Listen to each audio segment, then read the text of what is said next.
A little not specifically related to the remaster news today, and that is we have some new changes to the ORC license.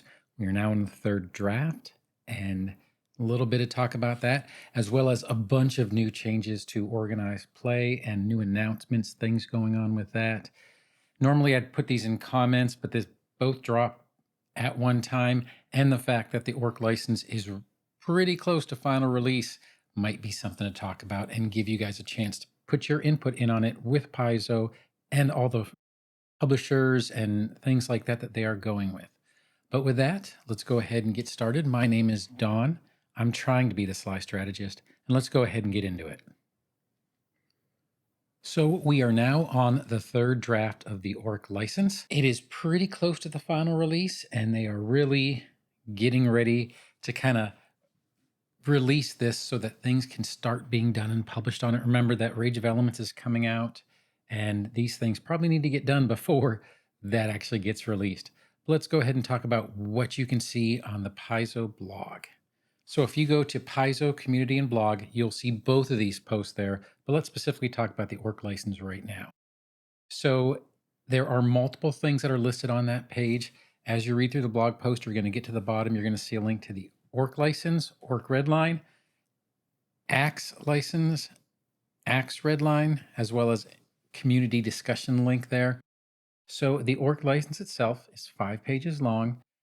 Legalese, that is not something that I can particularly review. And in truth, I'm kind of looking forward to maybe some lawyers actually looking at it. The rules lawyer would be a good video to look at when he gets to that particular video. But my legal knowledge is limited to things like law and order and NCIS, and none of that's particularly relevant to contract law or in truth law in general. But let's talk about what we can talk about. So the ORC license, 5 pages. Feel free to look through it. They do have something called the ORC AXE. AXE stands for Answers and Explanations. It's a little bit more layman's terms. It does give you a question and answer section. It does explain the terms. It explains a little bit of what they're trying to do in language that non-lawyers can understand a little bit better. This is the third draft, working with hundreds of publishers and interested individuals trying to create, in their words, I'm going to quote here, a system agnostic, perpetual, and irrevocable open gaming license that provides a legal safe harbor for sharing rules mechanics and encourages collaboration and innovation in the tabletop gaming space. You go to the bottom, you can kind of read those things as well as the red line documents. The importance of the red line documents is the red line shows you the changes they made between the second revision and the third revision. So you can see how the ORC license is evolving and what inputs are being done. At the very end of this post, they have a, join the discussion type page. There is a Discord in order to go on here. So it is open for comment. And once again, they mentioned, I'll do a quote here as well. We'll keep commentary open on the official ORC license Discord for the next few days with an eye towards locking the final version of the license by the end of next week. So you can go to the Discord, you can discuss and see what changes you might want to see if that is something you're particularly interested in. I fully encourage people to, if they are very interested in this kind of things, or if you are an independent publisher who would like to do things for Pathfinder 2nd Edition, go ahead and take a look, put your input in, or see what you're going to be getting into when this is released. Now, the second big update we have is from Organized Play.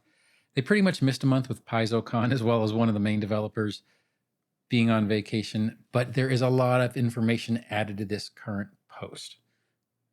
Once again, normally I would probably put this in a comment, but there's just a lot here, so we'll go ahead and talk about it. They talk about the new digital adventure releases.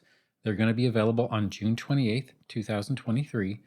Pathfinder Society Scenario 415, Inglorious Battle, as well as 2 for Starfinder Society, Starfinder Society Scenario 6.3, Project Dawn, and Starfinder Society Scenario 6.4, Secrets Long Submerged. They do mention something about the Pathfinder Core remaster with the Pathfinder Society, and I'll go ahead and put that image here. And what they're basically saying is they aren't quite sure yet how Pathfinder Core Remaster is going to affect the rules in Pathfinder Society. I'm sure they've seen it before, but the final version hasn't been sent to the printer yet. It is not 100% finalized, so they don't particularly know how much they're going to change it, but they will keep us updated as they go along. Now, Pathfinder Society does have a slightly different rule set for character creation. They do have slightly different adventures. You can do Adventure Pass, but they also have quests and bounties. So there are changes to Pathfinder Society that you don't necessarily see in a regular Pathfinder game. So there could be a little bit wiggle room there.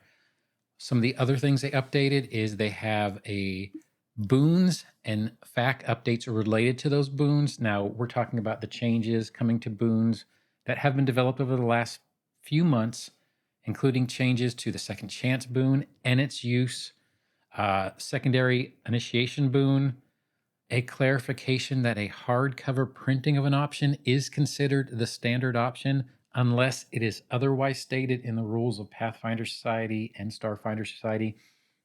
I'm going to clarify that a little bit. Pathfinder Society and Starfinder Society, like player creation, is a slightly different or altered rule set. That's usually a little bit smaller. And once again, they have different types of adventures with the bounties and quests. So, unless the rules are specifically stated in the Pathfinder Society or Starfinder Society rule set, then the hardcover printing version is going to be considered the standard, as well as a minor clarification to the magic arrow feat. Now, there's a bunch of Starfinder information on there. I don't particularly play in Starfinder or Starfinder Society, so I can't really talk to it too much, but what you're going to find is Starfinder Society Year 6 updates. There's a lot of information there on that. One of the kind of fun things I saw, and I did see it in some of the PaizoCon panels, is that they are doing a search for the first Seeker election. It's going to be part of Starfinder Society scenario 606 called Tomorrow's Seekers.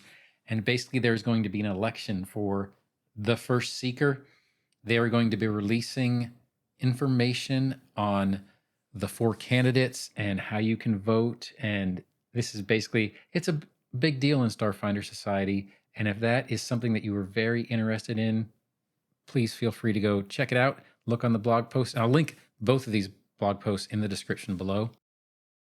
In addition, they talked about some new sanctioning documents for new scenarios, new books, as well as an announcement on Free RPG Day, which is June 24th in the United States.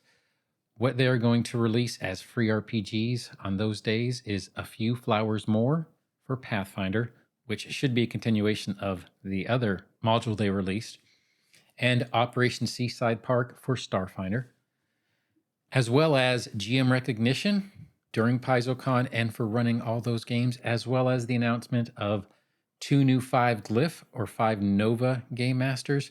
And what that means is if you are in Pathfinder Society or Starfinder Society, if you are a GM in those societies, you get ranked and you earn either Glyphs or Novas, depending on Pathfinder or Starfinder, and the highest standing is 5 Glyph or 5 Nova. When you get to that level, I believe you've done 150 games, and you actually have to run a game with a Pathfinder Society or Starfinder Society administrative person, and they judge your GMing in order to determine if you meet the cut for a 5-star game master. So it's a pretty big accomplishment and something that should be celebrated. And the other thing that I did enjoy is at the end of this, there is a reference to the convention schedule, which Paizo will be participating in. I didn't know this page existed until I saw this blog post. So I encourage you to look at the blog post and go ahead and look at that convention schedule. I'll go ahead and put that in the description as well. But the Paizo community blog is a really good wealth of information for news as it comes out to find stuff. I'll be more than happy to do these videos and point them out to you, but you should go take a look. Now, I hope you enjoyed these news updates. And if you did, feel free to go ahead and like, subscribe, or hit that notification bell. But whatever you do, I hope you have a great day and happy adventuring. Thanks.